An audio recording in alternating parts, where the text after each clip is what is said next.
Welcome, ladies and gentlemen, to PCT Podcast, episode 19. 19 weeks straight, haven't missed a single beat. Today, we have a slight bit different lineup here. We have a returning member. Max is back, so welcome, buddy. What's up? How's it going? It's been a minute, man. Been a minute, 100%. Yeah, I know. Finally off work. Dude, I honestly, it's kind of a relief that you're here because obviously you're in the group chat with everybody else. Yeah. Everyone had plans, dude, and I was really scared. I was like, okay, we gotta figure something out here. So I'm so glad that you're here, man. I really do appreciate it. Always coming in clutch. And we are also joined by Brayson. Once again, he was on a podcast earlier on when we first started the channel, and he is back. So what's up, buddy? Hey, man, it's been great. How you been, man? What's been going on? It's been slow. Having some troubles with the family, but all good. It do be like that. It do be like that, buddy. So yeah, what you guys been up to this past week? What's been going on? Work a lot, robes or cap and gown now for graduation. That's coming up soon. Mhm. We're about to be out into the world. Yes, sir. Don't like it, but whatever. Yeah, so we're officially done with high school, right? We're done. Yeah, Yeah, basically. pretty much. Awesome. That feels good. I've been done with high school for, ever since they released us. Spring break. Yeah. Spring break got extended. That was nice. It really do be like that. Welcome everybody to the chat. Glad you're all here. What about you, Brayson? Welcome, Melissa. What you been up to, buddy? Not much. Just watching stuff on Netflix and stuff like that. I got you. Avatar. Oh yeah, is now on Netflix. Yeah. Speaking of that, Avatar's on Netflix now. I've been seeing a lot of people on Snapchat and stuff posting, rewatching the whole thing. Good memories for sure. Great show. I'm literally watching it before I came here. So I feel like I'm in the minority. I've never seen Avatar. The only thing I've seen of Avatar is the movie, the live action movie that M. Night Shyamalan did, and that was trash. Oh man, that awful. I remember going to see that when it released, and I was so excited as a little kid. That they made it into a real movie. Mm-hmm. And I remember even as a little kid, I came out of that movie theater and I was like, I want my money back. I think that was the biggest turnoff for me. Other than that, I never really gave it a shot. So now that are all the seasons on Netflix? Yes, Yeah, all all three. seasons are. Unfortunately, they never made a fourth. I guess I would give it a shot. I know. Yeah, I would highly recommend. It's a great show. Great show. Now, the last time someone recommended me a show to watch was Rick and Morty, and that didn't bode well for me. So No. Morty's a good show, man. Speaking I finished it of- 3 weeks ago. mm-hmm. That is. Yeah. Oh, well, speaking of Rick and Morty and all that, they actually just released a new show from the same creators, and they have what's his name? I forgot his name. The guy who voices Rick and Morty, Justin Roiland. Mm-hmm. They have him on that show as well. It's called Solar Opposites, I believe. It's all right. It's not the best, but the comedy and the humor is fairly appreciated. It's nice, Is it on Hulu? Yeah, it's on Hulu. It's a Hulu exclusive. Got it. I will be sure to check it out once I get some free time. As for me, it's been a pretty hectic week, not gonna lie. Bittersweet. Good things happen, bad things happen. Some of the good things that did happen, I'm officially joining the Air Force. That is... Oh, really? Yes, sir. That is... Congrats. Thank you. I appreciate it. It's a long time, man. This is something I've been wanting to do for a while. Yeah. But You've been in ROTC and stuff too. That means you're going in as what, E3? Yes, sir. Nice. It's gonna be awesome. So Pay raise right off the bat. yep. And so yeah, I'm really excited about that. Everything's working out so far. Things are being sent up to MEPs, otherwise known as kind of like the higher ups. So I go talk to them soon, and then take my physical and whatnot, get in. But yeah, that's the big thing that happened to me this week, and I'm really excited about that. But yeah, I guess now that we got some of the house cleaning out the way, let's get into some news, because we don't have a lot of topics, but the topics we do have are pretty good. So as we all know, holiday 2020, we are expected to get new consoles, that being the PS5 and the Xbox Series X. If everything goes well, Sony and Microsoft have both came out and stated that, this pandemic isn't affecting production in any way, shape, or form. They're still going to hit their quota of this holiday season for the release of those consoles. Me personally, I don't see it happening. I see them being pushed back. That's besides the point. So we recently, earlier this week, we recently got a tech demo on the PlayStation 5 running at 4K from Unreal 5. Max, you And love Epic Games. Yeah. Yeah. You love this. Take it away, Oh man. man, boy do I. So a little bit of a background for you guys. I do a bit of developing and things like that in my spare time. I've been self-taught with programming, coding a couple games and such like that. And with this new Unreal Engine 5, it makes it unbelievably easier for developers to make these games. And the first thing that we can get into is their new dynamic lighting that they call Lumen.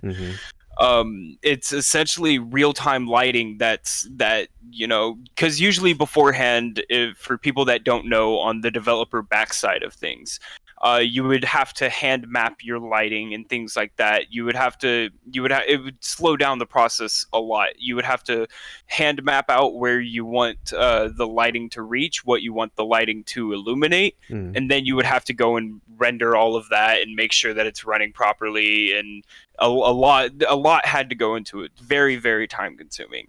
However, with this Unreal Engine 5, they have it to where you can essentially get that dynamic lighting effect and light rays that are actually being blocked by these non-static objects, which I'll get into a little bit later. And it's amazing. They're able to add in reflections, shadows, and none of it has to be brought in by the developer except for the light source. That's about it, and it makes it a lot less complicated to put in lighting, and speeds up the process of developing games immensely. And the second thing is the way that they're rendering things. So normally when you're rendering, you have to go through all these different particles, and you have to make all these different models and things like that to put into your game, or you have to, like Jalen mentioned a little bit earlier before the podcast, you would have to go out and take pictures of something and then rescale it and then put that into your game to make it look more realistic. Well, now you can import all of these different objects straight into your game without needing to go through all of that. And the way that they run their compression with all of the static and non-static objects in their games is insane. It's completely new. I'm not going to get into the technological side of it. There's a lot of jargon that Triangles. is not really triangles pretty much. It can render a lot of triangles. Essentially all of the objects in these games are made up of all these tiny triangles, and when you put all of those tiny triangles next to each other and shape them out how they need to be, you create the objects and you color them and things like that.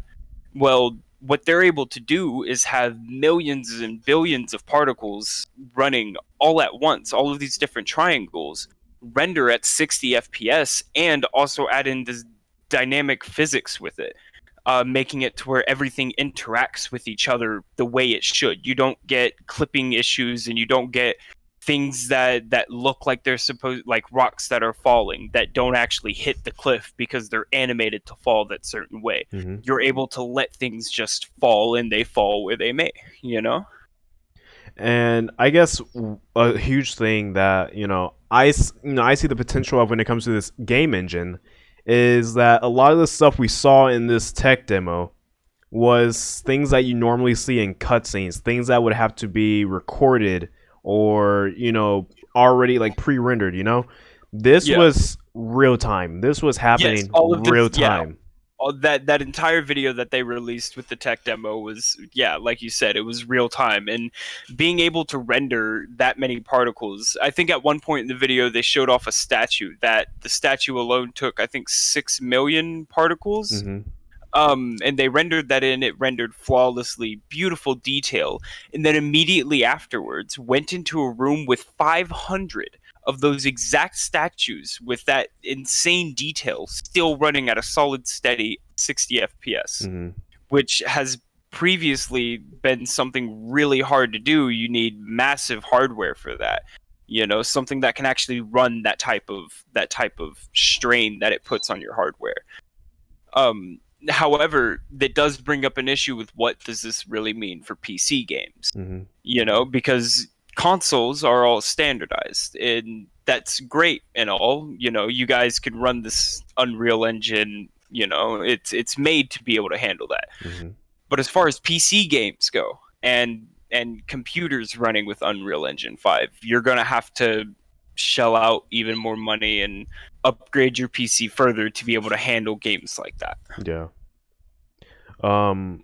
And then another thing, because I'm an audio connoisseur. I always get made fun of by a couple of friends of mine for, really cherishing Dolby Atmos. I love, good audio.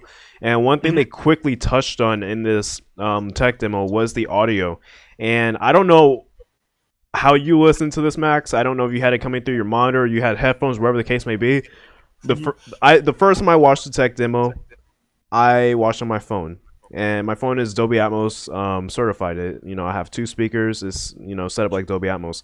I took this downstairs, and I have a actual sound system down there, and I want to hear how the wind was flowing, and listen to the rocks falling from the left and right side and stuff like that. And I gotta say, that 3D space, it was beautiful. With every single tiny pebble that hits something, creating that sound, and then being able to hear, okay, well, that's that's right behind me to my right. It's perfect sound mapping. It's 100% an insane breakthrough. Beforehand, like what you have playing right now for the podcast with Final Fantasy.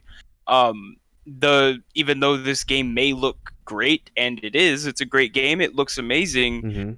If this was running on Unreal Engine 5, you wouldn't be able to tell the difference between if this was a game or if somebody was following somebody else with a camera. Yeah, if it was a vlog or something. Yeah, you wouldn't be able to tell, and it brings in a whole new atmosphere as far as immersion goes in games. 100%. And one of the games that I have found personally that is one of the most immersive games, Metro Exodus. Games like that are going to be able to use Unreal Engine 5, and I say the word exploit here, not in a negative connotation, but as in using these capabilities to the utmost advantage with truly creating that immersive environment to where you can lose yourself in this world. 100%. And especially games like Metro, dude. Yes. I love the Metro series. I've yet to play Exodus. I need to get on that. But but even just playing the first 2, I notice the extreme attention to detail in those games. And yes, the constant, you have to check your mask, 100%. and the tiny little things that keep you inside the game. They don't let your attention go away, even though it's not always these big cinematic things happening. It's that tiny little detail that keeps you interacting, keeps you engaged, and creates this whole atmosphere of immersion. And with Unreal Engine, people are going to be able to take that to the next level. I'm excited for one to see what comes out of this. I'm also excited because a lot of people don't know video games and film coincide with each other a lot. Skywalker sound, a sound format that was designed for Star Wars movies back in the 70s is used in video games, is used in movies, is used in Marvel movies. So speaking of those 2 universes colliding, actually, the Unreal Engine is using cinematic techniques when it comes to rendering and things like that, which previously you weren't able to do because of our hardware limitations and things like that. But the way that they're able to compress everything down and use those same concepts that they use in the cinematography area when it comes to things like CGI and stuff like that, they're able to implement that into our video games, and it's a huge breakthrough. It's like playing a movie. 100%. And like I was saying with the whole film and gaming coinciding with each other, the thing is, as video games, as the quality of games improve, you're going to see the quality of films improve. As the qualities of film improve, This, vice versa happens with video games. With Hmm. with it being this easy to, you know, animate or, program and make stuff look this great and sound this great, I can especially see not only just like big blockbuster live action films, looking a lot better now because live action films use Unreal Engine for some of the movies. I can Yeah. especially see something like a Disney Pixar movie, dude. Imagine if Disney Pixar took advantage of this. You know, Toy Story Oh, 4, already a beautiful movie. The reflections, the lighting, yes, Frozen, 100%. Frozen. Imagine how fast this would make the movie making process too, as far as animated movies go. One hundred When it percent. comes to lighting and things like that, you no longer have to have your animator, your 1,000 man animator animation team, having to work on making sure that the lighting looks right. Now Mm-hmm. you can just pop Unreal Engine in there and it does the whole thing for you. Yeah, 100%. So just like our video games are going to start looking better, films and TV shows even are going to start looking a lot better. And Hmm. I really cannot wait for the future of, what's to come out of, technology as it improves, as it innovates, because I feel like, we are growing up, we are living in such an awesome time, as far as technology goes. We are seeing technology be pushed to its limits. We think that 8K is the limit. I 10 years from now we're going to be looking at 16K, Yeah. 10 years from now, we're going to look at, we're already starting to look at 1080p as, that's becoming like the a standard. VHS. Yeah, It like like yeah. that's already become the standard. Nobody even dares to go near 480p and maybe 720, you 4K know. is like the new 1080p now. If Exactly, it, if it's under, exactly, if it's under 4K, it's not good. Um, exactly. but yeah, 100%, man. And I'm a huge enthusiast of, seeing things be pushed to their limits. And speaking of things being pushed to their limits, Fortnite, which actually runs on Unreal, as is an Yeah. epic game, is coming to PS5 and Xbox Series X day and date with the release. However, it's not going to be until 2021 when they're going to, that transition from Unreal 4 to Unreal 5 regarding Fortnite is actually going to take place. And in Yeah. 2021, Fortnite is going to be running in Unreal 5 on next generation hardware. Yeah, no, I've personally never been a huge fan of Fortnite, Yeah, but I feel like they could make the game look a lot better, especially with Unreal Engine 5. 100%. And as far as multiplayer games and things like that, if they're using Unreal Engine 5, if companies do decide to take advantage of it, say, Modern Warfare, for example, Mm-hmm. you no longer have any type of lighting issues or anything like that. Everything runs a lot more smoothly. You could have physics where buildings are crumbling and it won't impact your performance in the slightest. Well, you bring me to a very good point because games like Modern Warfare, a lot of games, already have their own engines. Yeah. I don't know the current engine Activision is using, but up until the new one that they revamped for Modern Warfare, they was using the IW engine. They've been Hmm. using that engine since 2008 when Modern Warfare came out, all the way up Yeah. into what was it? What was Black Ops 4? That was the last Call of Duty before Modern Warfare. And then you have EA using Frostbite engine. So the thing is, knowing that this technology is at their disposal, do you think that these third party companies like Activision or EA are going to take advantage of Unreal, or do you think that because it costs less they'll probably stick with what they already got? I think that all depends on how Unreal Engine 5 does on its release. Mm-hmm. If it is truly, as amazing as we see in the tech demo, then there's the possibility for it. But even then, those companies may not go for Unreal Engine 5 purely because, like you said, the monetary value of it. Mm-hmm. However, I would think that in time, companies are either going to start using Unreal Engine 5 or they're going to start mimicking it on Mm-hmm. their own, using that same type of technology, trying to figure out how to do that on their own with their own game Yep. engines, Yep. 100%. which is kind of, it's kind of a move that not many people would appreciate, having your product ripped off. But for the public consumers, that means we all benefit from it. Mm-hmm. And yeah, you can take that to a way more financial route, obviously, but Yeah. I think the fact of the matter is this is the way I also like to look at it. This tech demo is from PS5, obviously. PS5 is yet to come out. Yeah. Graphics tend to, improve throughout a console's lifespan because more focus on the graphics are on the newer hardware.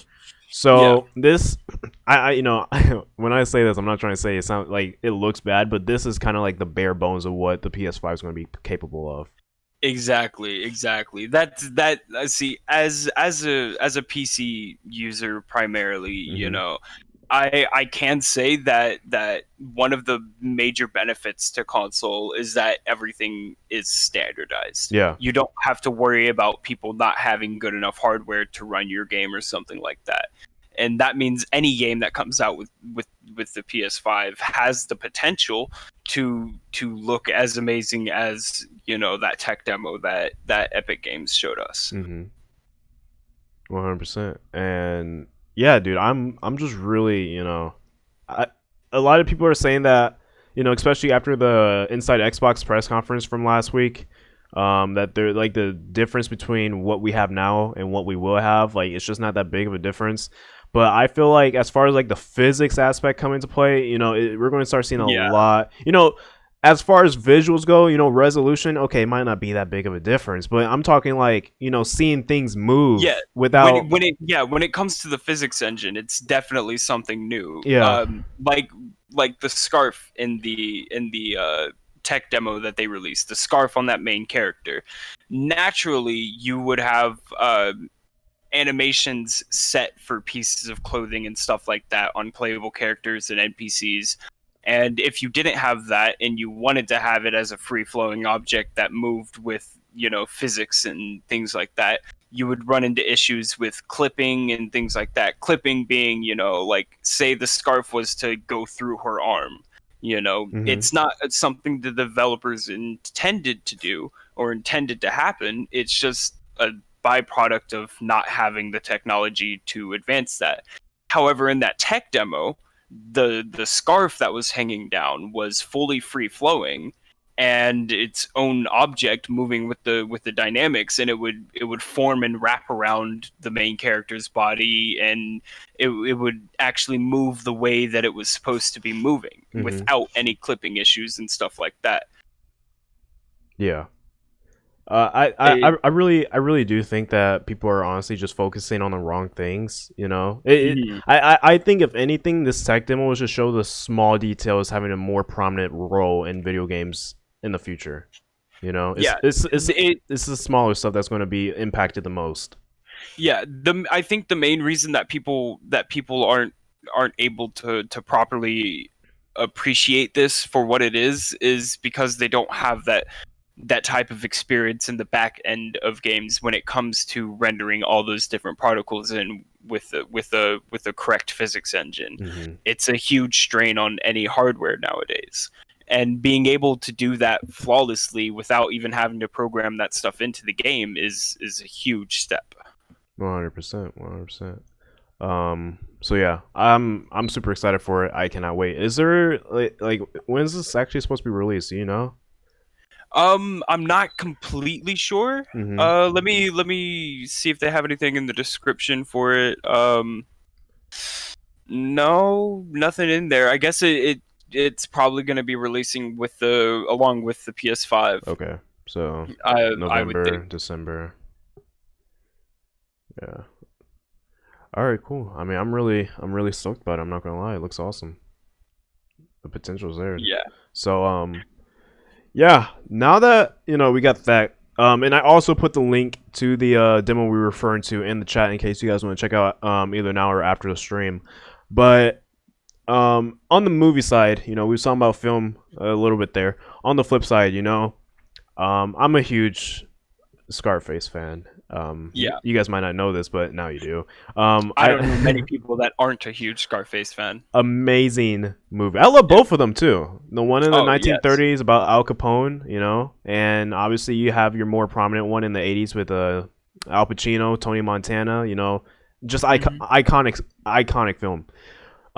So first off, this film was announced back in 2016, around the same time Rogue One was released, that they were trying to reboot it.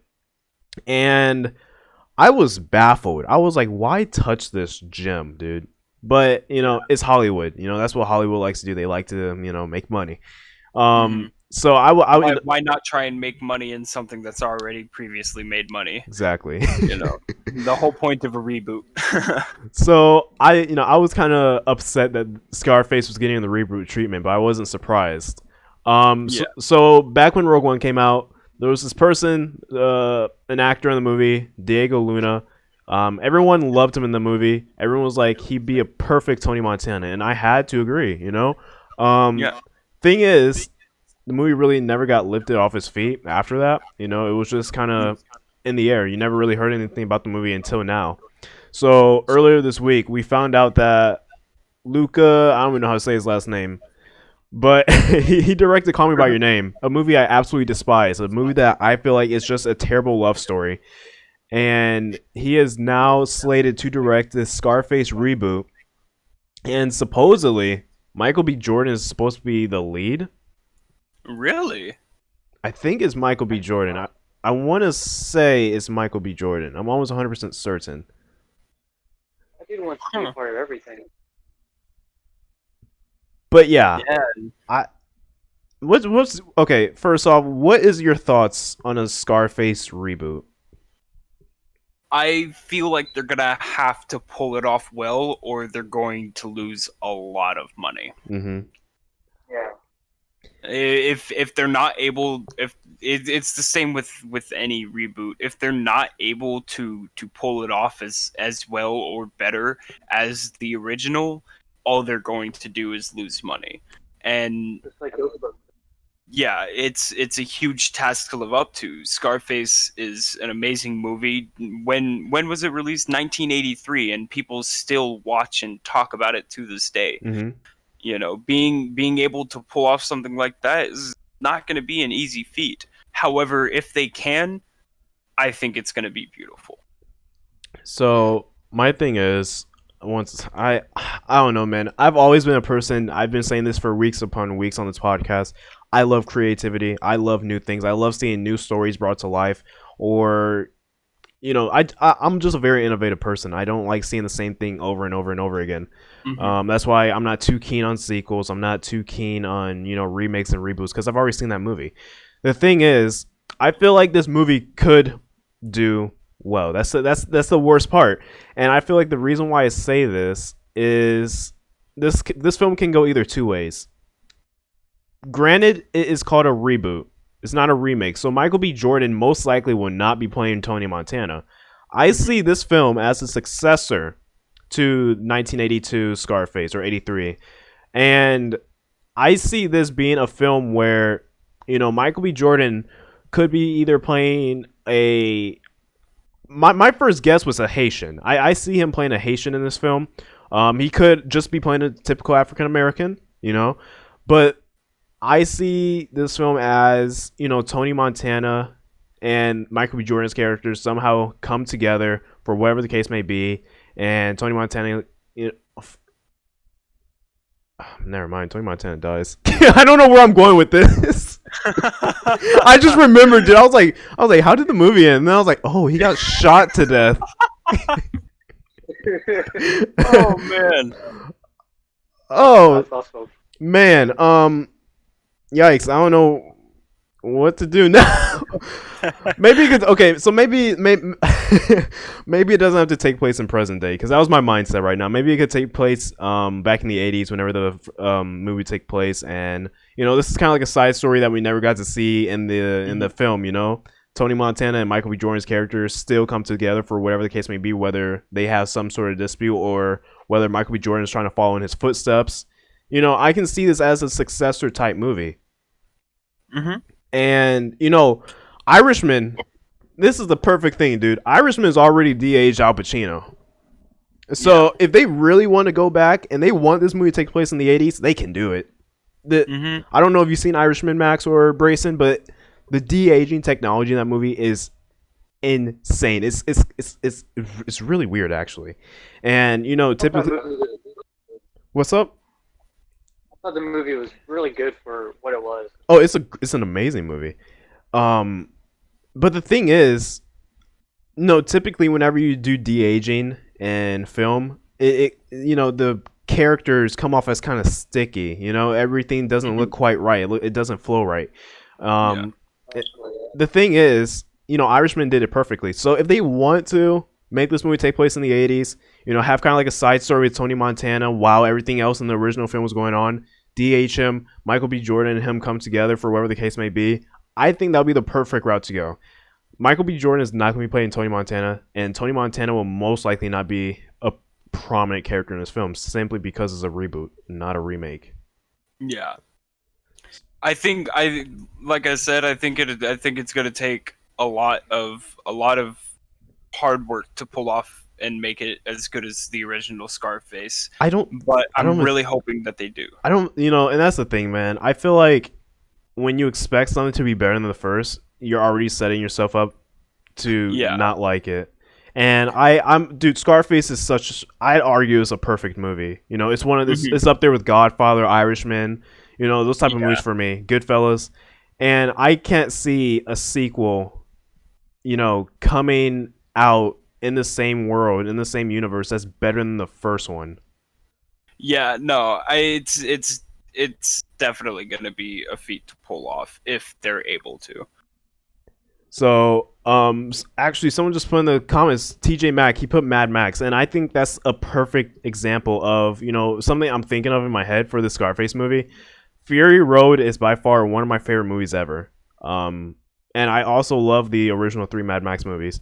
The thing is, Fury Road didn't rely on the original 3 Mad Max movie to be good. Fury Road was its own thing, and I think that's what the Scarface movie needs to do most, is be its own thing, set in the world of Scarface, but not rely on the first one. And that's the easiest way for me to put that. I've never actually watched the Mad Max movies purely out of spite, because once those movies came out, people started calling me that. And I'm one of the most gentle people will ever meet. And it was just, people would be, hey, Mad Max. No. That's not my name. You should, hey man, once you watch the movies, I think you'll take pride in being called Mad Max. I think you'll take pride in it. He's an awesome character.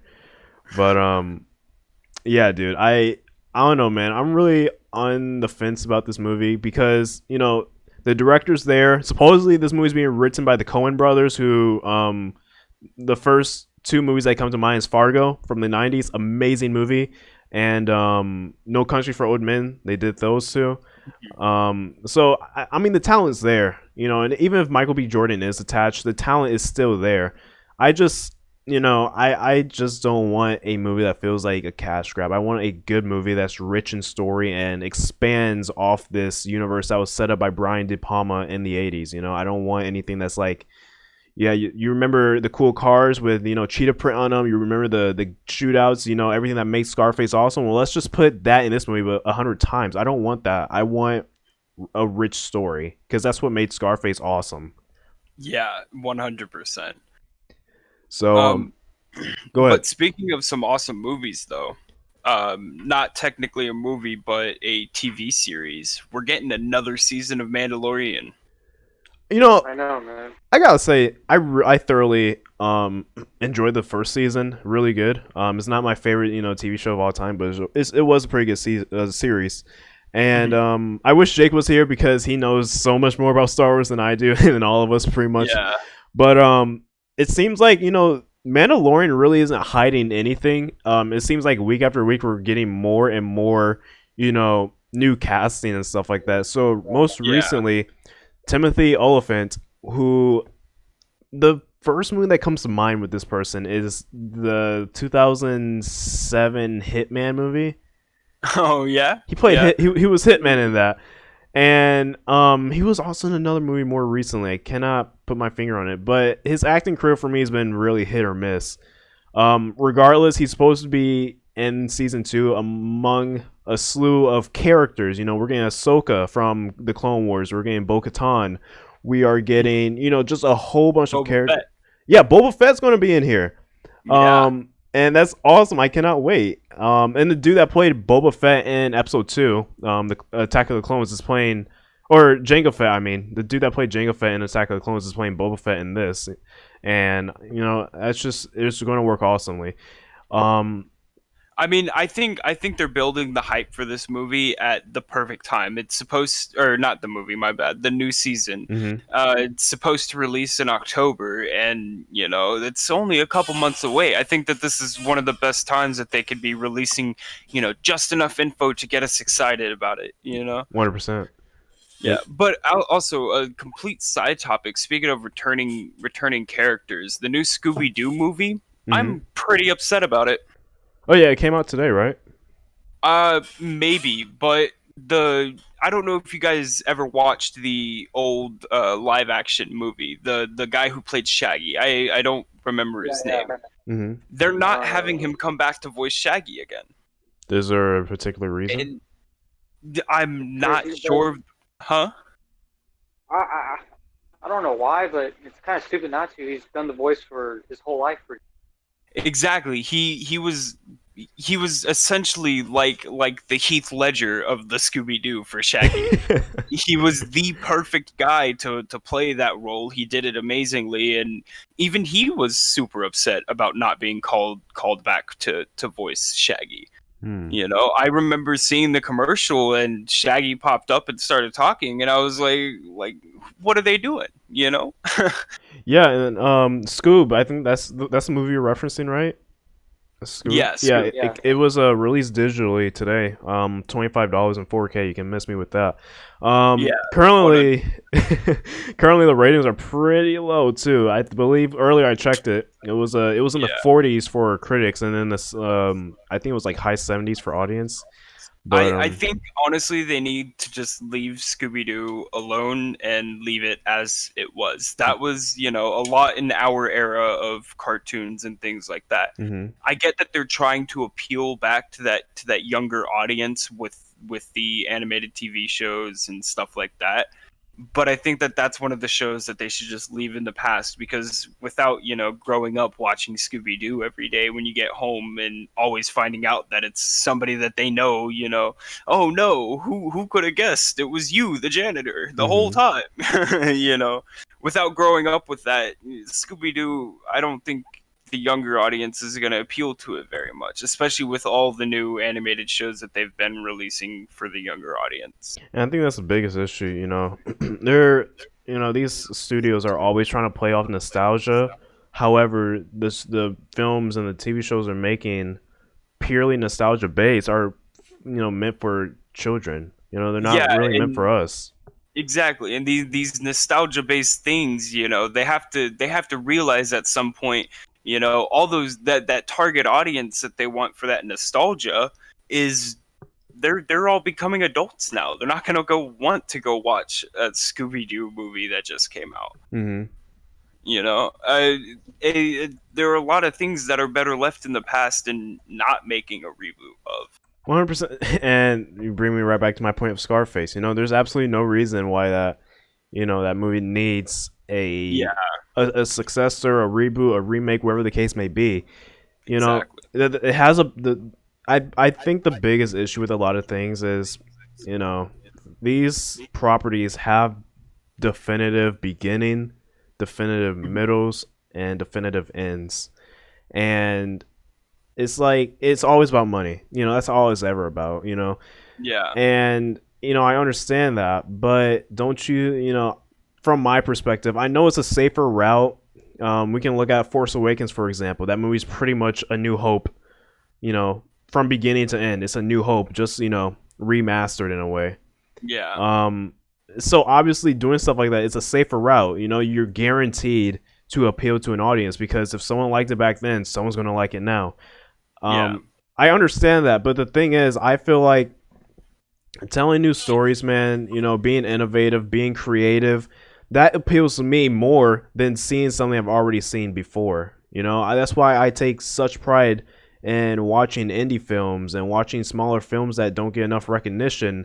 And that's what I've honestly been, using a lot of my free time lately doing is watching films that no one's talked about, no one's heard of, because I find the stories in those way more compelling than, say another Marvel movie.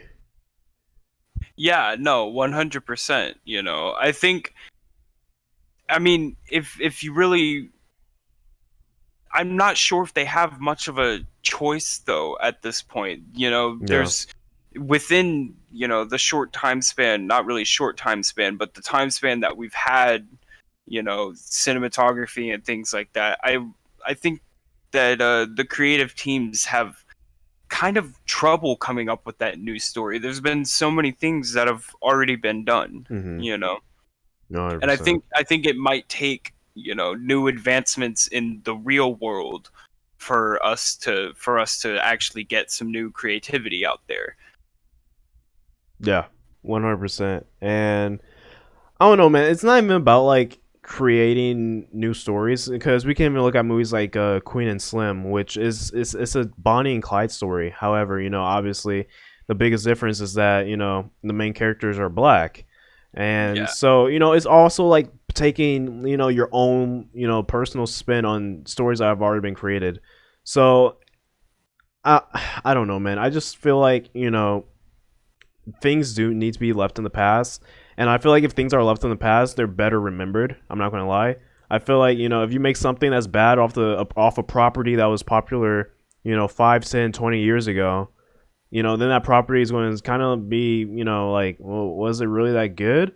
You know, it's going to kind of wash away because of the new things coming out representing what you loved that don't hold up. It's not as good. Yeah. I mean, it's just a waiting game at this point, honestly. I mean, something that we didn't have planned to talk about today, but there's actually been a lot of research into uranium powered cars Mm-hmm. recently. The idea actually, what most people don't know, the idea came around in the mid 1900s. Uranium powered cars were already being thought of, but because of the public's idea on uranium, oh no, radioactivity, they couldn't release that to the public. But Mm-hmm. now these type of advancements are able to be made. We're more desensitized to it with the current way that the world is. Mm-hmm. It's just a waiting game for those genius minds in the world to figure out the next big thing. 100%. That's really all it is. And I feel like my only issue as far as like video games and film goes is those genius minds end up working under a studio that isn't, like your A24 or your Devolver Yeah, Digital, where it's very small. You don't get a lot of recognition. You don't get a lot of praise. And, you release something that's you know, something that's of quality and something that's of, something that's new and innovative, but no one talks about it. So, exactly. It, that's one of the problems with working with those big companies and things like that. mhm. That's one of the things that Unreal Engine is also, back to that. That's something that they're going to help out with. You no longer need these giant teams to create a good game. Exactly. So, have you seen the trailer for? I think it's like called Bright Memory Infinite or something like that. I have not. Okay, I will send you the trailer after we get done here, but it was showed off at Xbox's Inside Xbox like conference thing last week, and it was a full game developed by one person, and I think it was in Unreal 5. I think they let people develop in it now, although you can't release stuff in it quite yet, and Mhm. just amazing, stuff like that. You know, Yeah, it opens up the field a lot more for indie developers and small companies to create games that are of the same quality as these, companies that have 10,000 employees in a single department. hmm so I I don't know, man. It's like you said, it really is just a waiting game. I would, personally hate to work at Disney because I feel like I'd come up with a really good idea that I get overshadowed because Disney's like, no, let's make a remake because we know it's gonna make money. Yeah, exactly. A lot of companies get stuck in that type of mindset as, oh, we're guaranteed to make money like this instead of, hey, why don't we, take a risk and try and do something new? Yeah, exactly. And I bet you that was Warner Brothers' thought process whenever they made Scoob. They were like, Scooby-Doo's a well-known franchise. It's gonna make money, and it most likely will. Despite the terrible reviews, it most likely will make money. But that's one thing I gotta take pride in for Sony. Mhm. The Emoji Movie hasn't been done. It sucked, Yeah, but I mean, it was a new it was idea. new. Yeah, It was and new. it paved the way for Spider-Man Into the Spider-Verse.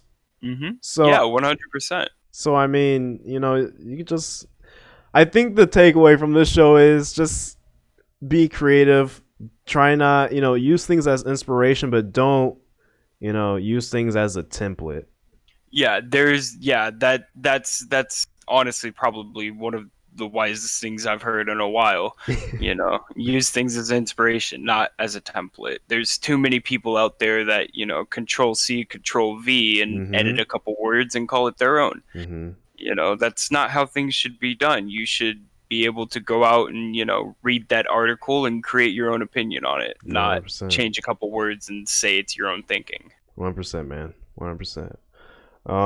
So yeah, we are pushing about 50 minutes here. Let's start wrapping it up. Max, what's your game plan for this upcoming week, man? What's going on? What's going on with you? More work, man, on the grind, making money every day. Yes, sir. Yes, sir. When's that game coming out, man? Because I know you're gonna be doing something awesome soon. That's gonna be a long time in the making, in all honesty. Hey, man, it's gonna be awesome though. Yeah, but be sure to check out that I sent you the trailer for that game I was talking about on Snapchat. Dude, Yes, one person made that game. I will I know what definitely game you're have to talking check about. that out. You know which one, Brayson? Yeah. Dude, it looks crazy. And I think there's a DeLorean in there too. It's ridiculous. You But always have to have the Easter eggs, man. Always 100%, have to have the Easter eggs. 100%. What about you, Brayson? What's going on with you, man? What you up to? I guess we're registering for classes at Lone Star. Awesome. You excited, man? Nice. Kind of. Yeah, it's still school, so but at least What degree do you plan on pursuing? Something in gaming. hey, Nice, that's what's up, nice. man. Yeah, man. I think we're all pretty much going to go down that same route. Something with gaming or technology. Me, starting to be, Yeah. I honestly, whenever I go to the Air Force, I'm gonna, try to get a degree in, film. I want to be a writer. I would love to screenwrite movies and stuff like that. Hopefully, get them I greenlit. I will let you know right now that I would love to watch a movie that you write. A lot of people would surprisingly want me to become a director just because like I have such an eye for like what I like. But Yeah.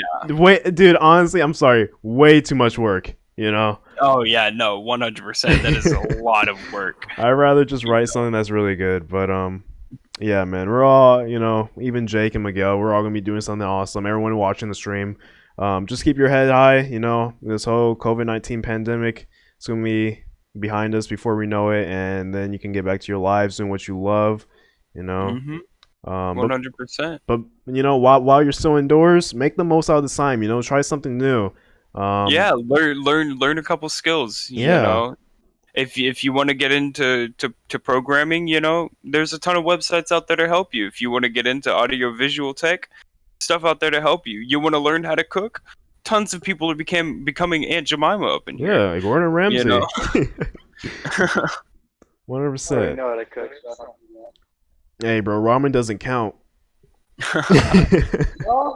I cook fajitas, bro. Hey, bro. Oh, you like actually made your own ramen, not like the ramen packets. Sure.